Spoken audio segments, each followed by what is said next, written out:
The plan today is to do a little recording in Zoom using Ecamm Live. We'll invite my student Jenny. Hi, can you hear me okay?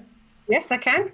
What I think we'll do first, Jenny, is we'll start by learning these chords, because I know you've been worrying about those. The first chord you can see on the first bar, it's a G chord, that's the little letter G, and the G bass, the capital letter G underneath. And it's, for me, it's fingers 4 and 3. I know you don't use fingers 4 and 3, but it's buttons 4 and 3 on the outside row pushing in like that, okay? So that was G. Now the D chord in that bar is at the chin end. You know that because when I want you to play a D chord at the chin end, I put an asterisk by it, okay? So you can see it's D chord with the D bass, and it's these two buttons here, and I use fingers 2 and 1 on the push. Try that. Okay, that's good. You can hear your D chord has got a slightly different sound because mine's got the third taken out of it. So listen to my D chord. Okay, listen to my. Different. This is my D chord. It's a D5. It hasn't got a third in it. Now play yours. You see, you've got the third in it. Can you hear that? Yeah. All right. G chord with the G bass. D chord with the D bass. In bar number 2. We've got E minor chord with an E bass. Now it's the inside row, the row nearest the bellows, and it's the same buttons we just played, but of course on the inside row, and it's pulling out. Again, I've got that E5. Try yours. Okay, now we've got one of these chords that doesn't have the root note as its bass. It's a G chord with a B bass. So the G chord is button number 3 on the push, and you come over to the, that's on the outside row, and you come over to the inside row for button 2 on the push. That's your B bass. So it's a diagonal shape, and I have this funny thing where I use finger 4 and button 4, finger 3 and button 3, finger 2 button 2, finger 1 button 1, all the way through. But of course I know a lot of people, including you, don't do that, so you have to do this however you can, pushing in like that. Try yours. That's fine. Now in the bar 3 on the next stave, we've got C chord with a C bass. You get C chord with a C bass on the push and the pull. If I want you to play it on the push, I put asterisks on it. So there's no asterisks in the first instance here, so you know it's on the pull. Try that for me.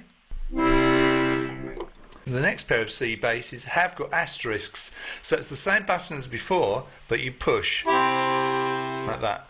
Oh. Yeah? Have you been doing that wrong?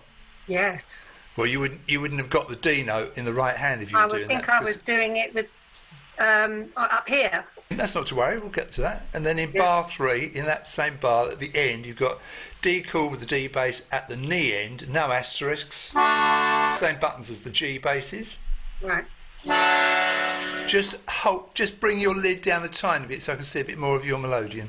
Oh, that's fine, that's absolutely fine. Yeah, that's fine. We're going to cut to the chase a bit here because the rest of the tune is pretty much the same until you get down to bar 7. Can you see bar 7? The word is Lord, first beat of the bar, and you've got a C major chord with an A bass. Now that is C, this is on the pull, so the C chord is button number 3, inside row, I use finger 3, and the A bass is button 2, outside row, and like I say, on the pull. And that is in actual fact an A minor 7th chord, but we're calling it a C with an A bass, but it's the same thing. So it's like that. Play that for me. We'll go back to you and you can play a little bit for me and I can sort of tell you how you're getting on. Is that all right?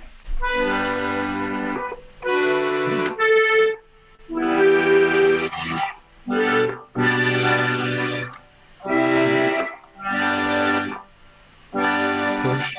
No, that's push. That's C chord. That's what you did wrong before, I think. That's it.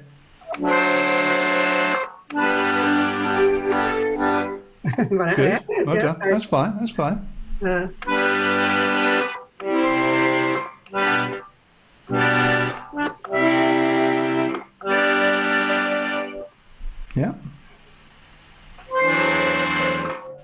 No, C with the A bass you want there.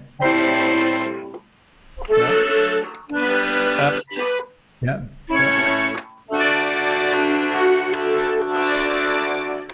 Yeah, well done.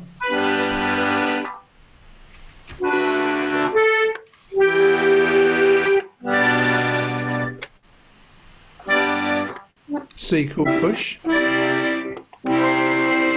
That's it. Just an E bass. That's it. And this is a A minor. one. You're still pulling. Yeah, so it's on the G row. That's C. That's it. That's it. Well done. Now this is the opposite corners. The D, That one. the C. Yeah. On the push. That's it. Yeah. Two in the middle. Next door neighbours on the same row. That's Yeah. it. B bass. No, G with the B Oh, bass. gosh, yeah.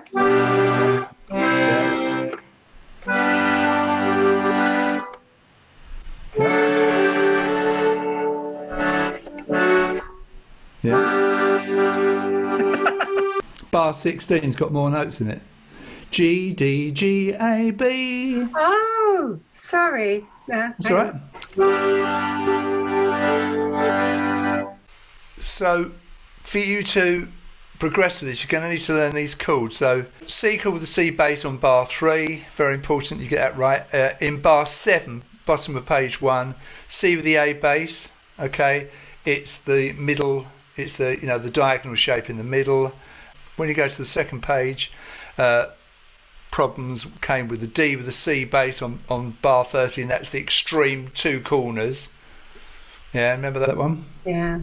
And then you had D, that sounds like a D7. It's on the push, don't forget. Okay? Asterisks, that's it. So when you see asterisks, you think immediately push. Okay, with it's peculiar to my music. And then over here, D with the A bass, that's the side by side in the middle, buttons 2 and 3 on the outside row, on the pull. Yeah? Yeah. So there we are. I think that's probably enough for today. How do you feel that went? Yes, it was good. Obviously, highlighted that I thought I was doing a chord that was the wrong chord. That's all right. Well, that's why you need a teacher, isn't it? That's why. Yeah. It's the good thing about a one-to-one teacher. It left your own devices. No offence, but obviously, if you're a bit unsure, you can just practice your mistakes. The idea of having a one-to-one teacher is for him or her to spot any problems you may have and address those problems, and then you can now go away and practice and put those bits right. Yeah. So, shall we say same time next week? Is this time good for you? Okay, well, I'll send you an invite, get some practicing done. I'll send you any recordings I've made today that I think are going to be useful to you. So, see you next week. I'm going to end the meeting now. Okay, take care. Thank you. Bye. No Bye. worries. Bye. Bye.